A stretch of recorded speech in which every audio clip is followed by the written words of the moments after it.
47-കാരിയായ വീട്ടുജോലിക്കാരിയെ ബലാത്സംഗം ചെയ്ത കേസിൽ മുൻ JDS MP പ്രജ്വൽ രേവണ്ണയെ ജീവപര്യന്തം തടവിന് ശിക്ഷിച്ചത് ഈ അടുത്തയിടെയാണ്. പ്രജ്വലിന്റെ പ്രധാന ഹോബി എന്ന് പറയുന്നത് സ്ത്രീകളെ ബലാത്സംഗത്തിനിരയാക്കി പീഡന ദൃശ്യങ്ങൾ പകർത്തി ബ്ലാക്ക്മെയിൽ ചെയ്യുക എന്നതായിരുന്നു. പീഡന വിവരം പാവപ്പെട്ട സ്ത്രീകൾക്ക് പുറത്തു പറയാനാവാത്ത തരത്തിൽ ഒതുക്കാനും പ്രജ്വൽ വീരനായിരുന്നു. ഏത് കള്ളവും തെറ്റും അധിക നാൾ മൂടി വെക്കാനാവില്ല എന്നുള്ളതുപോലെ പ്രജ്വലിന്റെ ക്രൂരതയും പുറലോകം അറിഞ്ഞു. രാജ്യമാകെ കോളിളക്കം സൃഷ്ടിച്ച ഈ കേസിൽ അന്വേഷണ ഉദ്യോഗസ്ഥർ പ്രജ്വലിനെ കുടുക്കിയ വഴികൾ ഓരോന്നായി പുറത്തു വന്നുകൊണ്ടിരിക്കുകയാണ്. ഒരിക്കലും പിടിക്കപ്പെടില്ലെന്ന് ഉറപ്പിക്കാൻ പ്രജ്വൽ ചെയ്ത ചില കാര്യങ്ങളാണ് വൻ കുരുക്കായത്. അതിലൊന്നായിരുന്നു താൻ ബലാത്സംഗത്തിന് ഇരയാക്കിയ ജോലിക്കാരിയുടെ സാരി സൂക്ഷിച്ചത്. 2021 ജോലിക്കാരിയെ പീഡിപ്പിച്ചത്.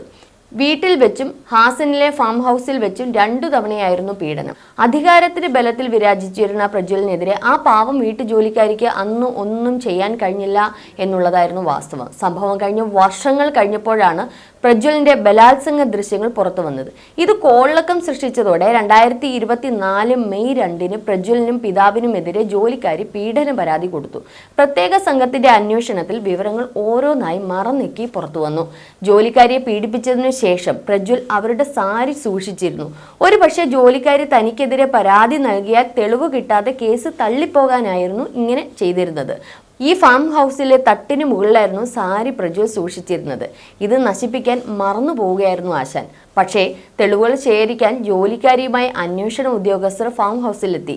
അതിക്രമം ഉണ്ടാകുമ്പോൾ എന്താണ് ധരിച്ചിരുന്നതെന്നായിരുന്നു ജോലിക്കാരിയോട് പോലീസ് ചോദിച്ചത്. സാരിയായിരുന്നു എന്നും അത് അന്ന് പ്രജ്വൽ തിരികെ തന്നില്ലെന്നും അവർ മറുപടി പറഞ്ഞു.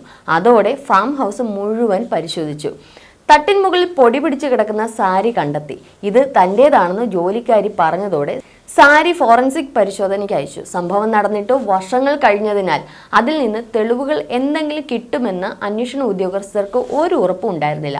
എന്നാൽ പരിശോധനയിൽ അതിൽ പുരുഷ ബീജത്തിന്റെ സാന്നിധ്യം കണ്ടെത്തുകയായിരുന്നു.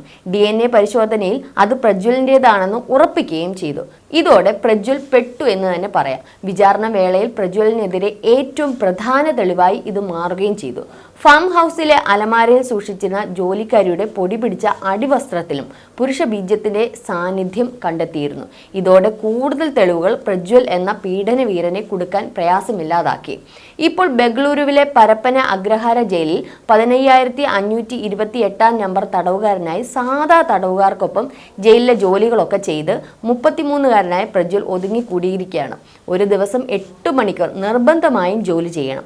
ഇതിന് ലഭിക്കുന്ന ശമ്പളമോ 524 രൂപയാണ്.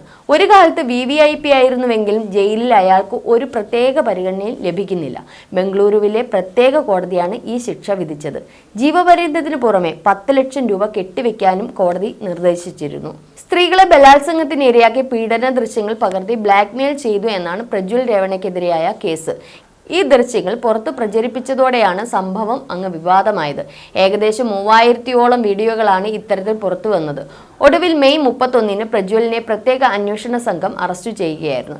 എന്നാൽ ലൈംഗിക പീഡന കേസിൽ കുറ്റക്കാരനാണെന്ന് കണ്ടെത്തിയതിന് പിന്നാലെ തനിക്ക് ശിക്ഷയിൽ ഇളവ് നൽകണമെന്ന് കോടതിയോട് പ്രജ്വൽ അങ്ങ് അഭ്യർത്ഥിച്ചു. രാഷ്ട്രീയത്തിൽ പെട്ടെന്ന് വളർന്നത് മാത്രമാണ് താൻ ചെയ്ത തെറ്റെന്നും അല്ലാതെ ആരെയും ഉപദ്രവിച്ചിട്ടില്ല, തനിക്കെതിരെ സ്വമേധയാ സ്ത്രീകളാരും പരാതി നൽകിയിട്ടില്ല, പ്രോസിക്യൂഷൻ മനഃപൂർവ്വം ഇതൊക്കെ കെട്ടിച്ചമച്ച് അവരെ രംഗത്ത് കൊണ്ടുവന്നതാണെന്നും ആരോപിച്ച് രേവണ്ണ കോടതിയിൽ പൊട്ടിക്കരയുകയായിരുന്നു.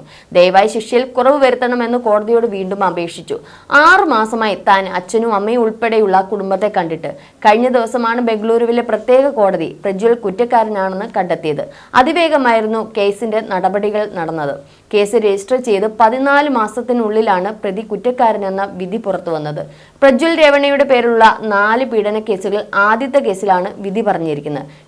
ക്രിമിനൽ ഇൻവെസ്റ്റിഗേഷൻ ഡിപ്പാർട്ട്മെന്റിന്റെ സൈബർ ക്രൈം സ്റ്റേഷനിൽ രജിസ്റ്റർ ചെയ്ത കേസിൽ പറയുന്നത് പ്രജ്വൽ രേവണ്ണ യുവതിയെ 2 തവണ ബലാത്സംഗം ചെയ്യുകയും ഇതിന്റെ ദൃശ്യങ്ങൾ പകർത്തുകയും ചെയ്തു എന്നുള്ളതാണ്. ഇൻസ്പെക്ടർ ശോഭയുടെ നേതൃത്വത്തിലുള്ള CIDയുടെ പ്രത്യേക അന്വേഷണ സംഘം 123 തെളിവുകൾ ശേഖരിച്ചു.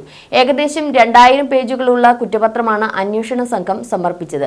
2024 ഡിസംബർ 31 കേസിൽ വിചാരണ ആരംഭിച്ചു. തുടർന്നുള്ള 7 മാസങ്ങളിൽ കോടതി 23 സാക്ഷികളെ വിസ്തരിക്കുകയും വീഡിയോ ക്ലിപ്പുകളുടെ ഫോറൻസിക് സയൻസ് ലബോറട്ടറി റിപ്പോർട്ടുകളും കുറ്റകൃത്യം നടന്ന സ്ഥലത്തെ പരിശോധനാ റിപ്പോർട്ടുകളും വിലയിരുത്തുകയും ചെയ്തു. പ്രജ്വൽ ഒട്ടേറെ സ്ത്രീകളെ ലൈംഗികമായി പീഡിപ്പിക്കുന്നതിന്റെ ദൃശ്യങ്ങൾ പുറത്തായതോടെയാണ് അതിജീവിത പരാതിയുമായി പോലീസിനെ സമീപിച്ചത്. കഴിഞ്ഞ ലോക്സഭാ തെരഞ്ഞെടുപ്പിനിടെയാണ് ദൃശ്യങ്ങൾ പ്രചരിച്ചത്.